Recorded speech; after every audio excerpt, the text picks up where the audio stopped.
Hello, and welcome to my discussion of Aristotle's Epistemology. So, going back to where we left off in the last video, where we talked about the organon, and in particular the posterior analytics, which is where I want to talk, or at least start off with this discussion. And so basically we are now examining how Aristotle gets to how we know first principles that he talked about in the metaphysics very often.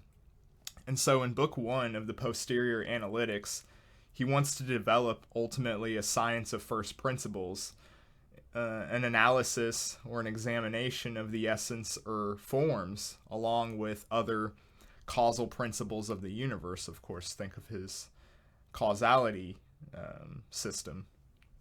And so conceptually, this features the first principles of a science, a chain of deductive inferences that are ultimately made so the logical structure within theoretical knowledge or a science field is that of deduction. So he's saying we use these chain of inferences in different fields in theoretical knowledge as kind of his skeleton key for systematizing knowledge in particular things. And so we can demonstrate logically through proofs using first principles. They are not deduced from other principles if they are, of course, the first principles. And any chain of deduction has to go to the absolute first, which is the truth, such as the concreteness, of course, when dealing with the Greeks, such as Plato or Aristotle, they often would refer to Euclidean geometry with the sort of hard truth, a sort of concretion of their idea of knowledge, really. And so, of course, they have this reverence for math, and such is the case with Plato and Aristotle. And so, of course, with certain axioms in Euclidean geometry, we have the first principles here through the 5 principles of the axiomatic. Today we would refer to them as just postulates. In other words, these are the self-evident truths that cannot be falsified. And so this concept of science, even up until the last century and a half or so, was really the theoretical way of science, until Thomas Kuhn, of course, comes along with the scientific revolutions and introduces really, scientific historicism to philosophy of science, that science functions different, actually, than how it ought to be, perhaps in the case of Aristotelian science. So Kuhn was more examining how these scientific revolutions actually are, as opposed to how they ought to be.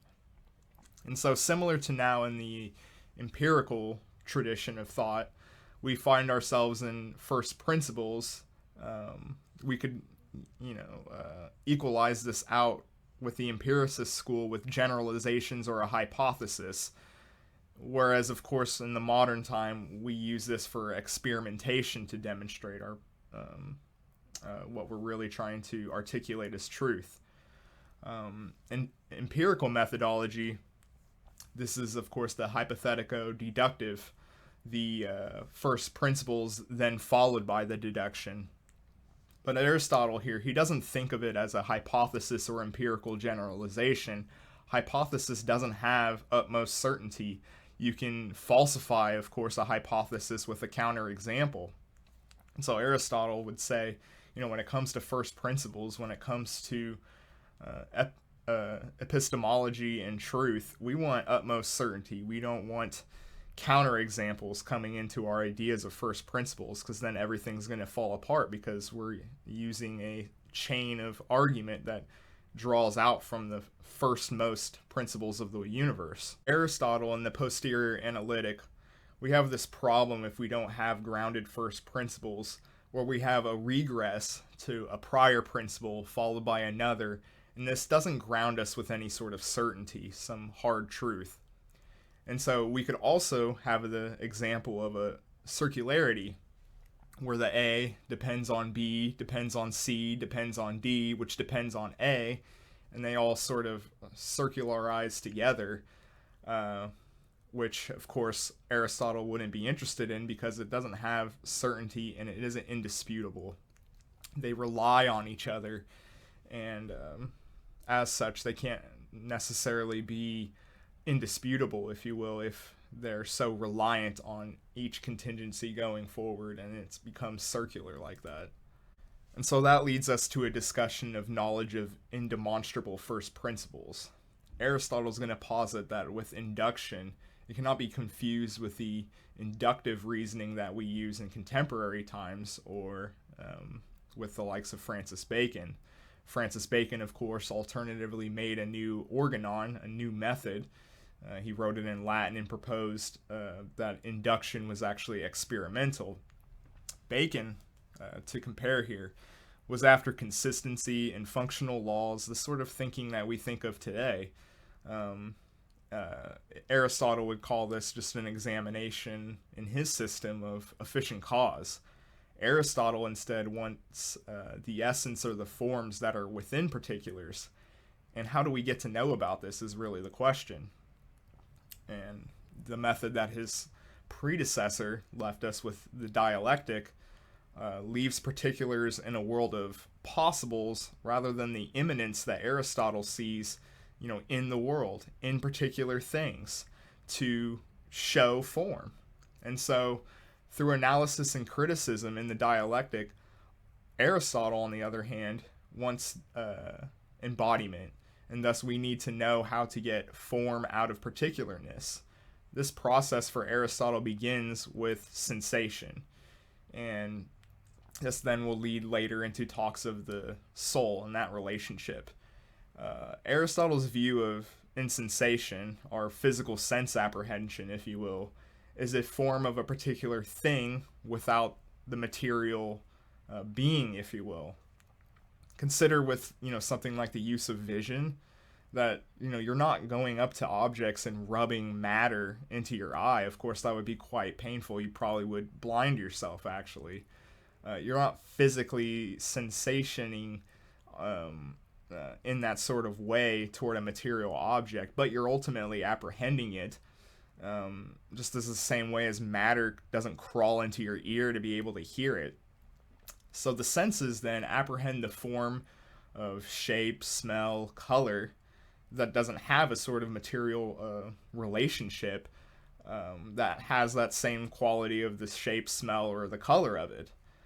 We have these sensations, though, through the five senses, and frequently we may also notice how Aristotle considers an additional sense, or the sensus communis, common sense, as we would say in English, but it's really just the act of the unifier to correlate and coordinate of the senses together when apprehending material objects. So it all comes together in this sort of cohesive experience, if you will, where all the other senses are, put together, and, there isn't just different qualities coming at you at different, times, and like there's different, mishaps with space and time or something like that. It's ultimately a cohesive picture that he credits to the sensus communis, which is, staggering to consider that, there's nothing about the nervous system really, and, at the time what we know about brains, it's very interesting to see him rub up on those sort of ideas that we have now about the human body and the conscious experience, if you will. And so in the integration of sensory capacity, we need something like this as sensation, and the use of the sensus communis, this ultimately multifaceted account of sensation, is retained in the mind, and it recalls and accumulates all of these different experiences of different sensations over your life. And so we all take the sensation of a particular class or species and think of them as one experience bundled all together. I've had the experience, I of course have experience with pens. I have experience of different books. I have experience of my Yeti microphone. It has an organization about it through an accumulation of senses and process through memory to recognize that various classes of experience and kinds of them And human experience then is sort of one organization. Someone is a person of experience. In the modern concept, experience consists of sensation. This isn't for Aristotle. Experience is the product of sensations, a unification of the classification of a species. Within the unified experience, we can apply then general rules in this class of organized things. A general rule then is recognized as something that applies to an entire class. Until we apprehend the general principle intuitively, we don't go through inferences in a process. A person of experience recognizes the general rules at work. In an intuition or universal to an entire class, what its essentials are. So basically, he's saying there's a sort of intuition to this process here of being able to systematize and see the essence or forms of a particular species through our unification of experience in the mind.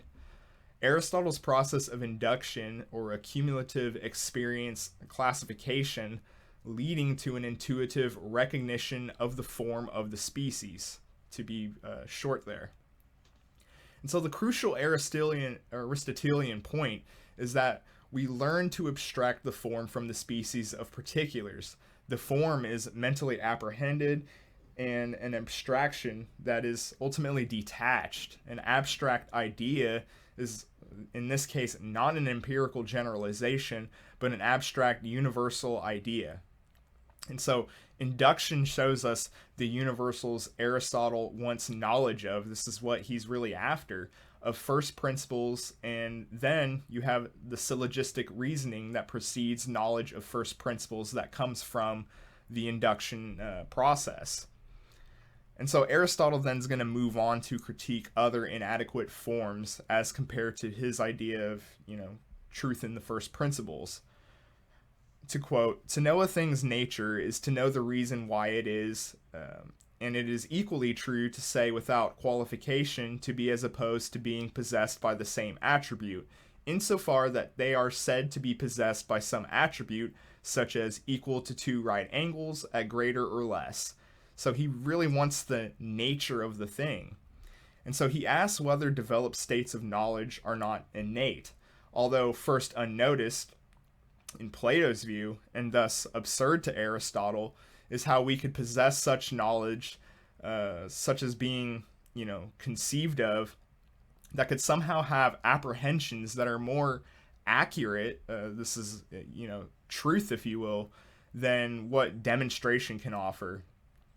And if we did have that sort of knowledge, something even greater than demonstration, shouldn't we be able to know that? And if so, can you know something if you don't know it? Do you know something if you don't know that you know it? Aristotle's going to say, no, that is not the case here. If it's not innate on one hand, so now Aristotle is saying how both of these don't really work with, innate ideas and then simply just the cumulative experience. So what is it? What is Aristotle's alternative? Aristotle says we must possess a capacity to not rank higher in accuracy than developed states.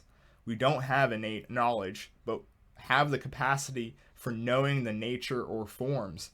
In other words, we have potential knowledge.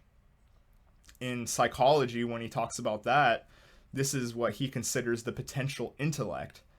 And this is done so passively, or a passive intellect. This is his starting point. A young child who hasn't learned to think is still a rational being. He possesses a potency, or the capacity that's yet to be actualized as a fully fledged rational being, but he has that potential with him. And how does this potential actualize? How does passive intellect get to be actual intellect? The potential or passive becoming active.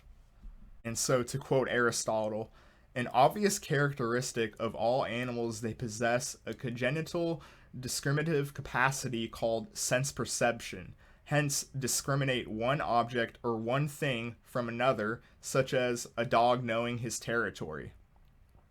And how would a dog know his master as compared to other human beings? Why would he be more friendly to the people in his home as compared to strangers on the street if he wasn't able to discriminate one object from another? It has discrimination through the sense process. In his world, the attention selects and focuses for observation. Sense perception is native and natural in animals. Some have different persistence than others, of course. In animals where it is more persistence through sense perception, the persistence in some animals have either no knowledge outside of its perception or no knowledge of objects which no impression is in existence. Animals who have this persistence retain the impression, and when it is repeated and a further distinction arises out of the persistent sense develops a more systematic approach as opposed to others.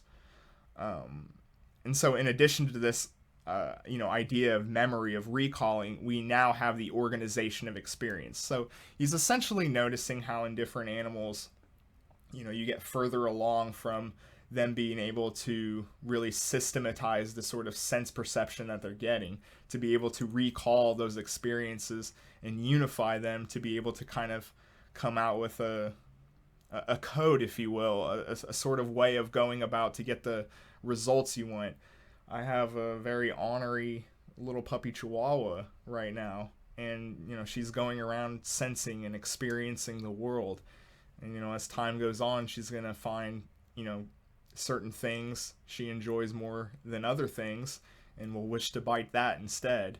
So yeah, he's essentially noticing the sort of difference here between how the organization of experience then is done after memory. And so this is how he draws a further distinction then amongst the classes and species and genera. Organized experience out of sense perception comes memory out of the frequent memories of the same experience. A number of memories then comprise a single experience. From experience again, that is now the universal, stabilized, and etched in the soul, with one beside the many, which is a single identity within them all. The one is a singular identity from this experience stabilized in the soul, and originate the skill of the craftsman. He knows the essentials of what he wants to make. And so the knowledge of the man of science, who knows the nature of things, he's postulating skill and knowledge in science. So you have the craftsman who, knows what he wants, knows the shape of what he wants to make, knows the materials, and has a sort of skill of being able to, make something out of it. Something proper, something stable, if you will, something that's going to be efficient. And then you also have theoretical knowledge with the man of science. And he's postulating a sort of skill out of theoretical knowledge. And so we conclude that both states of knowledge are neither innate or an already determined or developed from higher states, but in sense perception, it is like a rout in a battle, stopped by one man making a stand until that original formation is restored and the soul is constituted to be capable of that process. Think of something like the heroic stand here, where you look around you and maybe you're able to accumulate out that it is dire, we're not going to succeed here. But with the soul, with being able to overcome that state of affairs, to be able to think beyond it, to use the capacity or potential, if you will, is really what he's trying to say here. And so he's really saying that both states of knowledge are neither innate or an already determined or developed out of that, because the capacity of the soul and the potential it has is the passive intellect to say to sense and memory that's accumulated together, to be able to stop that and examine and reflect upon that, you intuitively understand the general essential nature of these things. Human beings is, of course, rational and the most social animal of all, as he's famous for saying. we have an intuitive recognition. And so intuition apprehends the primary premises, and when looked within the metaphysics, all nature of men is to desire to know. An indication of this is the delight of our senses, not only with the view of action, but when we aren't doing, we prefer to see. And so the senses make us know many different things. Think of the hedonist or whatever. He's going around trying to sense all of these different things in a weird way.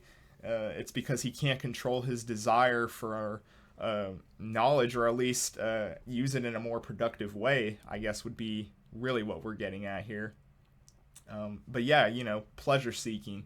What is that ultimately? It's trying to experience all of these different things and to seek out difference.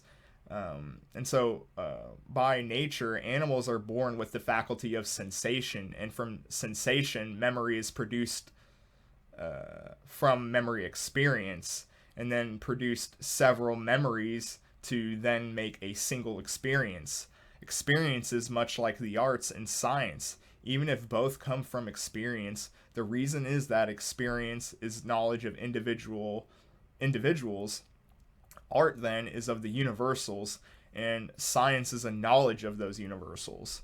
And so this is his theory of knowledge, really. And really, if you were to put together this with my series on the metaphysics, you can see now with the question regarding to how we know the forms, this is how he really goes about that here. And then you can synchronize this really with the metaphysics to get a really good picture, I think, of what Aristotle was after in his projects here. And so far, now moving away and perhaps taking more of a bird's eye view and using the world that we have today to perhaps understand Aristotle in sort of contrast, we have, of course, the school of empiricism that thinks of knowledge, but, is an accumulation of sense observations and generalizations. Then you have the rationalist, the Platonic thought of the innateness of knowledge that we have. And then you have the developing third one. Now, of course, Kant is more credited with this, but it is something that's starting to bud here, and that is the rational empiricist. The mind's contribution to knowledge with laws of thought or categories of thought correlating to the categories of being or the laws of being. And so the thinking process correlates to the nature of reality. It brings the ability to organize and structure. Through our capacity to organize it, we can get an unchanging truth of the nature of things. Some would call this third rationalism empiricism as a sort of moderate empiricism, for it's the use of sense perception as its starting point. But we need more than sense perception to attribute knowledge to something. And then we also have the fourth theory of knowledge, which of course is going on at the time and is, ultimately always going on. And that is, of course, skepticism, of course, famously with Gorgias. And so these four approaches, and, covering the Aristotelian view, is really how epistemology is still seen to this day, and has a lot of influence over us. So yeah, I hope you guys enjoyed this rough upshot of what Aristotle's really trying to do with how we answer something like, how are we going to know forms out of particularness? How are we going to know these first principles that we heard about in the metaphysics and be able to use them properly or understand them at all? And I hope you guys enjoyed it. And coming up next, we're going to talk about Aristotelian ethics. So I'm excited about that. I hope you guys are too. And make sure to like, comment, and subscribe. And I'll see you guys for that next video.